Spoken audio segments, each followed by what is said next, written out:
Instruction set architecture ہمارے پاس کیا ہے؟ میں نے پہلے بھی 2-3 دن سے میں آپ کو یہ بات سمجھا رہا ہوں.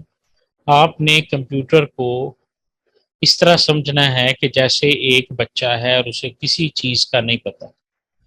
اب اگر آپ پوچھیں کہ جی ایک فرسٹ کلاس کا جو بچہ ہوگا، پہلی کلاس کا، اسے کیا کیا پتا ہے، پھر آپ پوچھیں جی دوسری کلاس کے بچے کو کیا کیا پتا ہے، پھر آپ دیکھیں تیسری کلاس کے بچے کو کیا کیا پتا ہے، تو آپ یہ سمجھ سکتے ہیں کہ جو پہلی کلاس کا بچہ ہے وہ مخصوص قسم کی سکلز جو ہے نا وہ اس کو آتی ہیں، اور وہ مخصوص آپریشن ہی پرفارم کر سکتا ہے، زیادہ نہیں کر سکتا.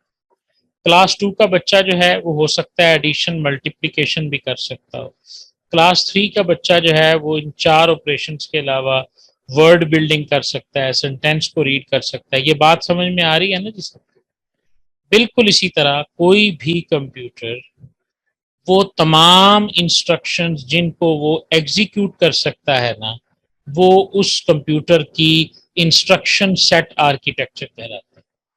یہ بات ذرا دماغ میں بٹھائیں، کمپیوٹر بالکل خالی ڈیوائس ہے. میں اکثر کہتا ہوتا ہوں کہ کمپیوٹر جو ہے نا وہ ایک بلینک سلیٹ ہے.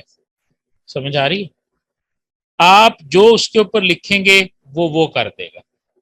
آپ نے غلط لکھیں گے وہ غلط کر دے گا، صحیح لکھیں گے تو وہ صحیح کر دے گا. تو ایک کمپیوٹر جو ہے اس کے دماغ کے اندر جب آپریٹنگ سسٹم لکھا جاتا ہے، جب اس کو بنایا جاتا ہے، تو مخصوص قسم کی ہدایات اس کے اندر ڈال دی جاتی ہیں، اور وہ ان ہدایات کے علاوہ کچھ نہیں کر سکتا.